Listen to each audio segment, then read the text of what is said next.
மறுமையில் நபிமார்களையும் சகாபாக்களையும் நம்மால் அடையாளம் காண முடியுமா? மறுமை நாள்ல நம்ம நிக்கிறோம். அந்த நபிமார்கள் அந்த சகாபாக்கெல்லாம் இருப்பாங்க. நம்ம பார்க்க அபூபக்கரை பார்க்க ஆசைப்படுவோம். உமர் நான் எப்படி இருப்பான்னு பார்க்க ஆசைப்படுவோம். அப்படி ஒவ்வொருத்தரையும் பார்க்க நம்ம ஆசைப்படுவோம். அப்படி அடையாளம் காண முடியுமான்னு அவர் கேட்கிறாரு. முடியும் என்பதற்கு என்ன இருக்கிறது? ஹதீஸ் இருக்குது. எப்படி இருக்குன்னு கேட்டா, ரசூல் ஸல்லல்லாஹு அலைஹி வஸல்லம் அவங்க சொல்றாங்க, மறுமை நாள் எல்லாரும் போய் நிற்போம்ல மகசர்ல நிற்கும் பொழுது அந்த துன்பத்தை பார்த்தா என்னடா நம்ம கதி ஆகும்னு எல்லாம் பயந்துகிட்டு இருப்பாங்க. அப்ப மக்கள்லாம் என்ன செய்வாங்க? கூடி நம்ம போய் ஆதமிட்ட முறையிடுவோம்னு சொல்லி ஆதம் அலைஹிஸ்ஸலாம் போவாங்க. ஆதமே பாத்தீங்களா எப்படி இருக்குன்னு பாத்தீங்களா, நீங்களா செல்லாட்ட பேசுங்களான்னு. எப்படி ஆதமிட்ட போவாங்க? அறிந்து கொண்டு தானே போறாங்க. அதுக்கப்புறம் என்ன செய்வாங்க? ஆதம் அலைஹிஸ்ஸலாம் சொல்லிடுவார், நமக்கு முடியாது, நீ வேற ஆட்ட போ, நூகுட்ட போன்றுவார்.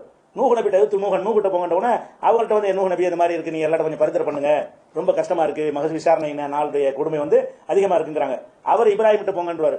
அவங்க இப்ராஹிம் கிட்ட வந்தவனே ஏத்து ஹலீல் ரஹ்மானோட அல்லாவுடைய தோழர்கிட்ட போங்க. ஹலீல் ரஹ்மான் அல்ல இப்ராஹிம் நபி, அல்லாவுடைய ரஹ்மானுடைய ஹலீல்கிட்ட போங்கன்ற உடனே அவர்கிட்ட வந்து கேட்பாங்க. அவர் என்ன செய்வாரு? இப்போ நமக்குலாம் முடியாதுப்பா, நீங்க மூசாட்ட போங்க.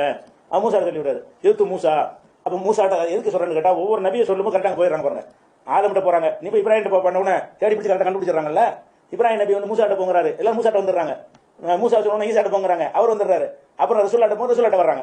அப்ப மறுமை நாளை பொறுத்த வரைக்கும் சும்மா இவங்க எல்லாம் அந்த நபிமார்கள் முக்கியஸ்தர்கள்லாம் வந்து கூட்டத்தோடு கோயந்தான் நிக்க மாட்டாங்க.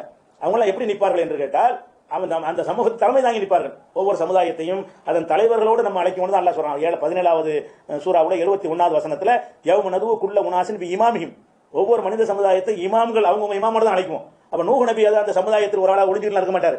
அப்படி முன்னாடி நிப்பார், மக்கள்லாம் பின்னாடி நிற்பாங்க. இப்ராஹிம் நபி முன்னாடி நிப்பார், பின்னாடி அவங்க எல்லாம் நிற்பாங்க. நூஹ் நபி முன்னாடி நிற்பார். அப்ப அவர் தெரிஞ்சு வரும், அது தலைவர்களா நிக்கிறாங்கல்ல. அவர் எவ்வளவு ஒரு கூட்டம் இருந்தாலும் தலைவர்களா நிற்பாங்க. அவர் தனித்தனியா அணியா நிற்பாங்க. ஒரு அணிக்கு முன்னாடி யார் நிற்கிறார் அவர் தான் வழங்கிக்கலாம். இவர் தான் இப்ராஹிம் நபி, இவர் தான் மூசா நபி என்ன செய்வாங்க? அதை வச்சு விளங்கிக் கொள்ளக்கூடிய வகையில் அல்ல ஏற்பாடும் செய்து மக்கள் விளங்கிக் கொள்வார்கள் என்று என்ன செய்யறோம்? அது வழங்கி அந்த அடிப்படையில் மகசர்ல அறிந்து கொள்வார்கள். ரசூல்லாட்ட கூட சஹாபாக்கெல்லாம் கேட்பாங்க, அல்லாஹ்வுடைய தூதரே நீங்க எங்களை பார்க்கவே இல்லையே, எங்களை எல்லாம் இப்படி அறிஞ்சிக்கிறீங்க, பார்க்காதவர்கள் இப்படி அறிஞ்சிக்கிறீங்க போது ரசூல்லா சொல்லுவாங்க, என்னுடைய உம்மத்தை பொறுத்த வரைக்கும் அவங்க அந்த ஒழு செஞ்ச காரணத்தினால் முகம் கையெல்லாம் வெள்ளையா இருக்கும், அதை வச்சு நான் உம்மத்தை தனியா பிரிச்சு கண்டுக்கிறேன், அவங்க நம்மளை அறிந்து கொள்வதற்கு கூட முடியும்ன்றது இருக்கிறது. அதனால மறுமை நாள்ல வந்து நம்ம மகசர் நாள்ல எல்லாரும் என்ன செய்வோம்? அறிந்து கொள்வோம், எல்லாரையும் பார்க்குவோம். அது மாற்றுக்கிறது கிடையாது.